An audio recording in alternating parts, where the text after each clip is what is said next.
A recent survey by a well-known Singapore institute shows that India's growing influence in ASEAN nations. Respondents favor India as a hedge against US-China strategic rivalry in Southeast Asia. India's approval among ASEAN nations almost doubled from 5.1% to 11.3% in 2023.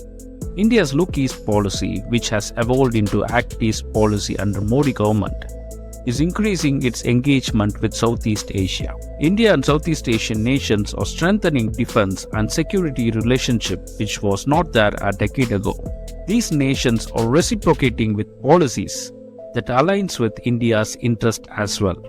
At the meantime, the survey results shows that China's popularity in ASEAN has declined significantly in economic and political influence. To deal with China's territorial expansion, these nations are eager to find alternative power that is not intrusive. Only India fits in this equation. Southeast Asian nations increasingly see India as a military power for global peace and security. There are various factors which favors India, which includes recent defense export, India positioning its naval assets in Indonesia and Vietnam, increasing India-ASEAN trade which reduced dependence on China, and finally, India's adherence to rule-based order and respect for international law, which these nations prefer. India is courting Southeast Asia with affordable missiles amid South China Sea row. The recent surge in India's arms sales to Southeast Asia, specifically the Philippines and Indonesia, points to New Delhi's desire to become a key arms supplier in a bid to stem Chinese growing assertiveness in the region. Recently, India-based defense firm BrahMos Aerospace said it was in an advanced discussion with Indonesia on a $200 million supersonic cruise missile deal. With its eye on Southeast Asian market, the company clinched its first foreign deal last year, which has a value of $375 million of anti-ship missile to the Philippines.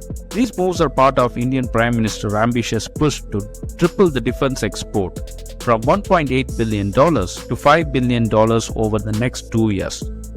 In this move, India hits two targets with a single stone.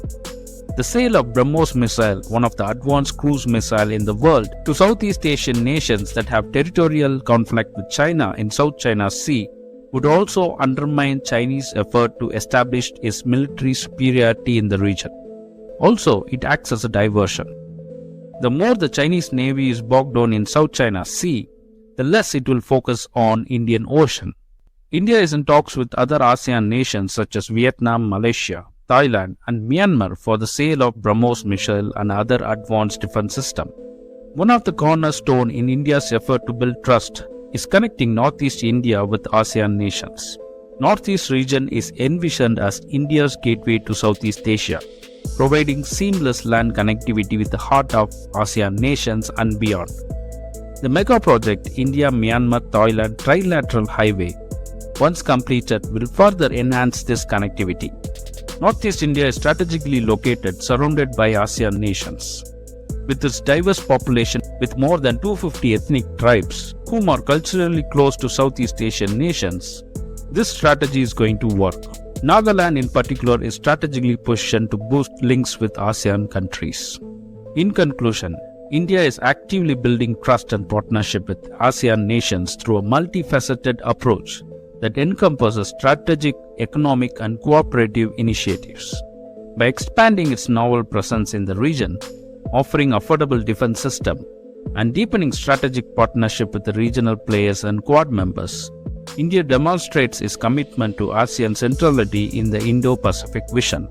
This is to offset Chinese influence in the region and emerge as one of the major players with these countries, which these countries can trust and work for a long-time partnership. Thank you.